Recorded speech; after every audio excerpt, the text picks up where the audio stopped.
नमस्कार, मी सौरभ कोरटकर. स्पेशल रिपोर्टमध्ये आपल्या सगळ्यांचं स्वागत. मनोज जरांगे पाटील पुन्हा एकदा आक्रमक झाले आहेत. जरांगे पाटलांनी मुंडे बहीण भावांवर आरोप करत त्यांना गंभीर इशारा दिलाय. जरांगे पाटलांनी धनंजय मुंडेंवर जातीयवादाचा आणि पंकजा मुंडेंवर धमकी दिल्याचा आरोप केलाय. पाहूयात. नाही, मी जातीवाद केलेला कुठंच नाही. त्यांनी दोनदा तीनदा हिनवलेले त्यांनीच. जे सर्वसामान्य माणसं आहेत त्यांना माझ्याविषयी माहिती आहे. अचानक कोणीतरी येऊन असं काही बोलणं, त्याच्यावर मी टिप्पणी करायची मला आवश्यकता वाटत नाही.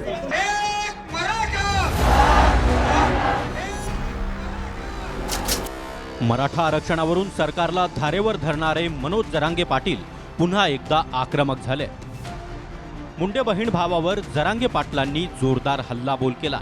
मुंडे बहीण भाऊ समाजाला फूस लावून धमक्या देत असल्याचा आरोपच जरांगेंनी केला.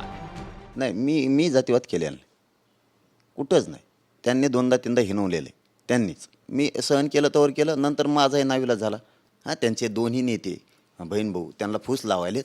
सोशल मीडियावर लिहा, त्या जरांग्याला धमक्या द्या, मारून टाका म्हणा, काय दिल्यात. तुम्हाला पाहिजे असलं घेऊन जा. पंकजाताईसुद्धा आपल्याच याच्यावर म्हणल्यात. त्यासुद्धा आपल्याच याच्यावर म्हणल्यात की त्याला बी फिरायचं आहे महाराष्ट्रात. ही धमकी आहे. सॉरी, बीडमध्ये यायचं आहे फिरायचं. म्हणजे तुम्ही बीडला येऊ देणार नाहीत मला. तुम्ही असले स्वप्न नका बघू माझ्या बाबतीत. हो, इतकं भयान जड जाईल की लय. पण जाऊ द्या, ठीक आहे, मी समर्थ आहे. बघतो अंगावर आल्यावर. मला याच्यावर काही उत्तर द्यायचं नाही. मी माझ्या राजकीय 25 वर्षाच्या जीवनात, 22 वर्षाच्या जीवनामध्ये एका पद्धतीने राजकारण केलं आहे. मी स्वतः माझ्या जिल्ह्याची पालकमंत्री म्हणून 5 वर्ष काम केलेलं आहे. माझ्या जिल्ह्यामध्ये जे सर्वसामान्य माणसं आहेत त्यांना माझ्याविषयी माहिती आहे. अचानक कोणीतरी येऊन असं काही बोलणं, त्याच्यावर मी टिप्पणी करायची मला आवश्यकता वाटत नाही. दरम्यान मनोज जरांगे आणि पंकजा मुंडेंच्या वादाला सुरुवात ही मराठा आरक्षणाच्या मुद्द्यावरून झाली होती. उपोषण करून कुणाला आरक्षण मिळत नसल्याचं वक्तव्य पंकजा मुंडे यांनी केलं होतं. यानंतर जरांगे पाटलांनीही त्यांना प्रत्युत्तर देत इशारा दिला होता. मुख्यमंत्र्यांनी, मंत्रिमंडळाने, विधानसभेच्या सदस्यांनी ठराव करायचा, अध्यादेश काढायचा, मंत्रिमंडळाने निर्णय घ्यायचा कॅबिनेटमध्ये आणि तो निर्णय जाहीर करायचा आणि तो कोर्टात टिकवायचा. हे त्यांचं कर्तव्य आहे. मी इथे पाता आमरण उपोषण केल्याने मिळत नसतं आरक्षण.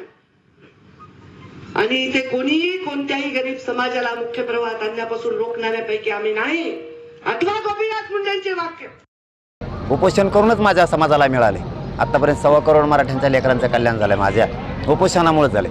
आणि पुढच्या उपोषणामुळं, सभामुळंच राहिलेलं सुद्धा मिळणार आहे. पण उगाच ढुसणे हाणू नका म्हणा विनाकारण. मी जर ढुसणे आणायला लागलो ना तर मग मी कोणाला सोडित नाही. उगाच मी तुमच्या वाटाला गेलेलो नाही, माझ्या वाट्यावर यायचं नाही.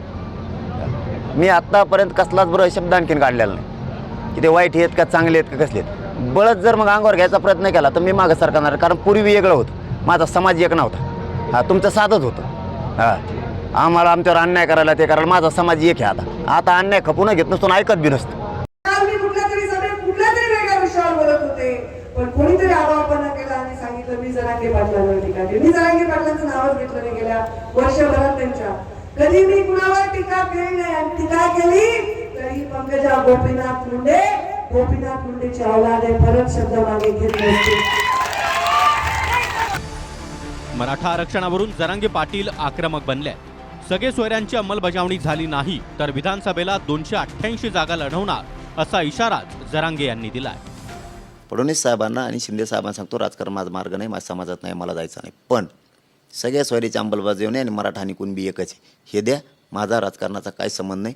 मला फक्त माझ्या समाजाचे पोरं मोठे करायचे, माझ्या समाजाला साथ द्यायची, त्यांना ताकद द्यायची, त्यांना मोठं करायचं. जर तुम्ही हे नाही केलं मग मात्र मी 288मध्ये सगळ्या जातीचे उमेदवार देऊन मी गोरगरिबांना देणारा बनवणार आहे. सगळ्या जाती धर्माचे लोक त्याच्यामध्ये घेऊन मग मी माग हटणार नाही. मी मैदानात राहणार. मराठा आरक्षणावरून जरांगे पाटलांनी मराठा नेत्यांना देखील धारेवर धरलाय. तसंच विधानसभा निवडणुकीमध्ये मराठा नेत्यांचं नाव घेऊन पाडायला लावणार असा इशाराच जरांगे यांनी दिलाय. आमचे सगळ्या स्वारीची अंमलबजावणी द्या. मराठा आणि कुणबी एकच कायदा द्या. आम्हाला राजकारणात जायचं नाही. पण तुम्ही नाही दिलं मी मात्र 100% माझ्या समाजासह विधानसभेला मैदानात असणार आहे. आणि मग ज्यांनी आत्ता आमच्या हातापाया पडून पदरं पसरून उपयोग घेतला मताचा मराठ्यांच्या, मराठ्यांचे शेकडो नेते व्यासपीठावर बसवले, स्वतःचं साधून घेतलं आणि आता साधल्यावर गुरगुर सुरू केली. त्यांनासुद्धा पुढं विधानसभेला त्याला उभा राहायचं आहे. मग त्यांनाही त्या टायमाला कळलं मराठ्यांची ताकद काय. कारण त्यावेळेस मी ओपन नावानं बोलणार आहे. आणि ज्याचं नाव ओपननं सांगितलं त्याला पाडूनसुद्धा आम्ही दाखवलं. जरांगेचं आमचं भांडणच नाही मुळात. त्यांचा लढा हा आरक्षणाच्या बाजूचा लढा आहे आणि त्यामुळं ते त्यांचं काम करतात. आमचा आणि त्यांचा कुठेही वाद झालेला नाही. पोलिसांनी केलेल्या लाठीमाराच्या संदर्भात त्यांचा रोष आहे. आता सरकार म्हणून पोलिसांनी लाठीमार केला आणि तो लाठीमार का केला याबद्दल जरांगेचा रोष आहे.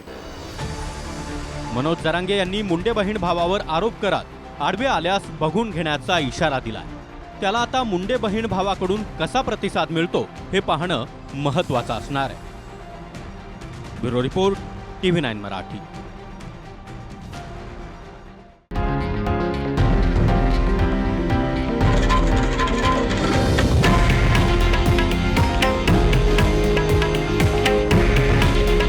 हे आहे देशातील नंबर 1 न्यूज नेटवर्क आणि आपण पाहत आहात TV9 मराठी.